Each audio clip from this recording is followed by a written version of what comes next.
Okey, kita kembali semula untuk membincangkan berkenaan tindakan penguatkuasaan bagi penutupan sementara taska dan penutupan pusat jagaan. Ini adalah contoh penutupan sementara taska, ini pula contoh perintah penutupan pusat jagaan. Punca kuasa penutupan sementara taska adalah di bawah Seksyen 16 Akta 308, manakala bagi pusat jagaan adalah di bawah Seksyen 15 Akta 506. Kenapa PPKM perlu keluarkan perintah penutupan sementara ke atas taska dan perintah penutupan ke atas pusat jagaan? Pertamanya, jika didapati ada risiko bahaya kepada orang-orang dalam mana-mana premis taska atau pusat jagaan, mungkin ada kes penghuni didera, mungkin juga ada kes mungkin premis tersebut sendiri berisiko untuk runtuh dan macam-macam sebablah yang mendatangkan risiko bahaya. Dan yang sekiranya arahan bertulis yang diberi, yang kita bincangkan tadi tidak dipatuhi. Bila berkuat kuasanya perintah penutupan sementara atau penutupan ini? Bagi taska, perintah penutupan sementara berkuat kuasa mulai dari tarikh penyampaian notis penutupan oleh PDBK. Ini termaktub dalam subsection 2 Seksyen 16 Akta 308. Manakala bagi pusat jagaan pula, perintah penutupan mula berkuat kuasa dari suatu tarikh yang berikutnya selepas sahaja hari terakhir bagi tempoh 30 hari dari tarikh penyampaian notis. Dan ini termaktub dalam subsection 2 Seksyen 15 Akta 506.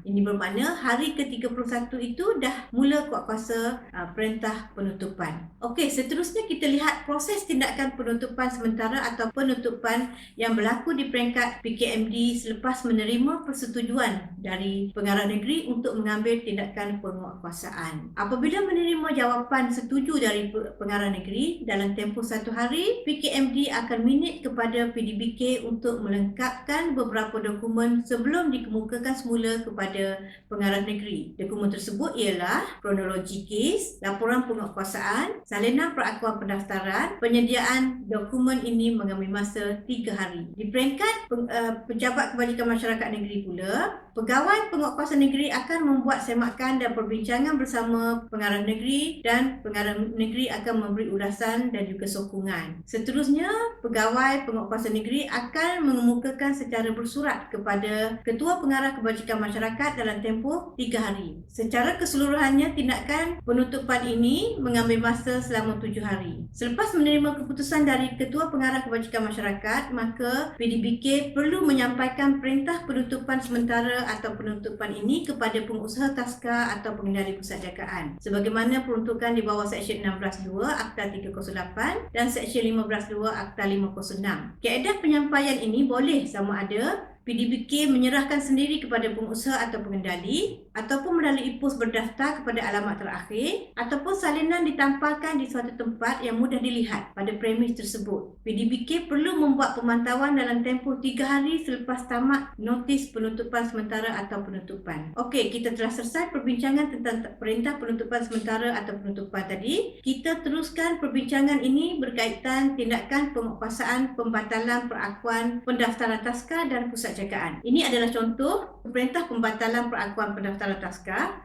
Ini pula contoh perintah pembatalan perakuan pendaftaran pusat jagaan. Punca kuasa perintah pembatalan perakuan pendaftaran taska adalah di bawah Seksyen 12 Akta 308, manakala bagi pusat jagaan adalah di bawah Seksyen 11 Akta 506. Okey, kenapa Ketua Pengarah perlu keluarkan perintah pembatalan perakuan pendaftaran ke atas taska dan juga pusat jagaan? Yang pertamanya, apabila terdapat pelanggaran terhadap mana-mana syarat yang ditetapkan. Yang keduanya, pengusaha atau pengendali telah disabitkan apa-apa kesalahan di bawah akta ini. Yang ketiganya, sekiranya semasa pemeriksaan dilaksanakan, PDBK lihat taska atau pusat jagaan telah tidak beroperasi, tidak wujud atau telah bertukar pengusaha atau pengendali, ataupun pengusaha pengendali sendiri yang memohon supaya pendaftaran dibatalkan. Okey, seterusnya kita lihat tindakan pembatalan perakuan pendaftaran yang berlaku di peringkat PKMD selepas menerima persetujuan dari pengarah negeri untuk mengambil tindakan penguatkuasaan. Untuk makluman,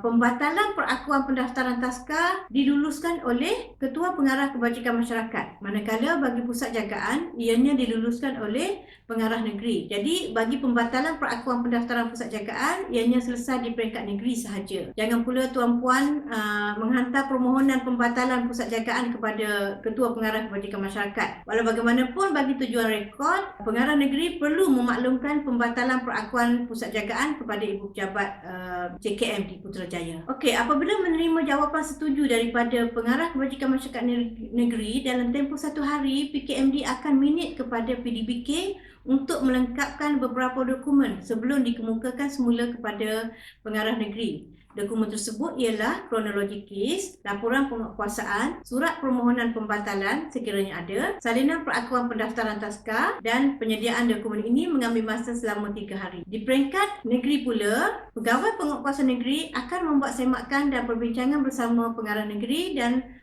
Pengarah Negeri akan memberi ulasan. Jadi seterusnya, Pegawai Penguatkuasaan Negeri akan mengemukakan secara bersurat kepada KPKM dalam tempoh 3 hari. Keseluruhan tindakan arahan bertulis ini mengambil masa selama 7 hari. Selepas menerima keputusan dari Ketua Pengarah Kebajikan Masyarakat ataupun daripada PKMN bagi pendaftaran pusat jagaan, bagi kes pembatalan pendaftaran pusat jagaan, maka PDBK perlu menyampaikan notis pembatalan ini kepada pengusaha taska atau pengendali pusat jagaan. Kaedah penyampaian notis ini boleh sama ada serah sendiri kepada pengusaha atau pengendali ataupun melalui pos berdaftar kepada alamat terakhir, dan salinan ditampalkan di suatu tempat yang mudah dilihat pada premis tersebut. Okey, kita telah selesai perbincangan tentang perintah pembatalan perakuan pendaftaran. Kita teruskan perbincangan berkaitan tindakan penguatkuasaan LAK, taska dan juga pusat jagaan. Ini adalah contoh pemberitahuan tindakan LAK taska. Ini pula adalah contoh pemberitahuan tindakan LAK pusat jagaan. Punca kuasa LAK bagi taska adalah di bawah Seksyen 20A Akta 308, manakala bagi pusat jagaan adalah di bawah Seksyen 16A Akta 506. Kenapa KPKM perlu keluarkan perintah LAK kepada taska dan pusat jagaan? Satu sahaja sebabnya, iaitu sama ada taska ataupun pusat jagaan ini tidak berdaftar. Jadi selepas dilak, pengusaha atau pengendali perlu mengemukakan perakuan pendaftaran dalam masa 21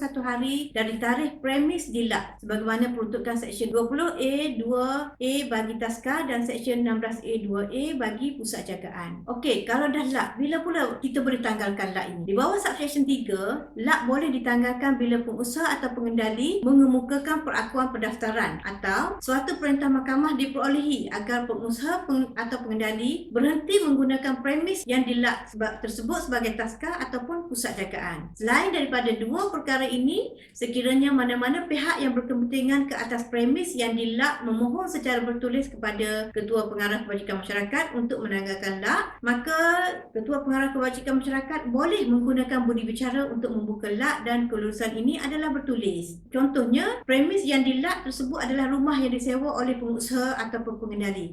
Jadi pastinya pemilik perlu bagi kepada penyewa lain untuk disewa. Untuk kes lain, dua keadaan yang dinyatakan, iaitu sama ada pengusaha atau pengendali mengemukakan perakuan pendaftaran atau mendapatkan perintah mahkamah. Mana-mana pihak berkepentingan boleh membuat permohonan. Nanti di peringkat Ibu Pejabat kami akan merujuk kepada penasihat undang-undang lah untuk perbincangan lanjut sama ada tindakan untuk buka lak boleh dilaksanakan ataupun tidak. Okey, seterusnya kita lihat proses yang berlaku di peringkat PKMD selepas menerima persetujuan dari Pengarah Negeri untuk mengambil tindakan lak. Apabila menerima jawapan setuju daripada Pengarah Negeri, dalam tempoh 1 hari PKMD akan minit pada PDBK untuk mengambil beberapa tindakan, iaitu mengeluarkan notis lak, membentuk pasukan lak dan persidangan kes, menyediakan kelengkapan lak, membuat laporan polis, memaklumkan tindakan lak kepada PKMD, PKMN dan KPKM. Okey, biasanya tindakan lak taska tempohnya singkat saja. Kalau pusat jagaan mungkin lama sebab PDBK perlu membuat perancangan penempatan untuk penghuni.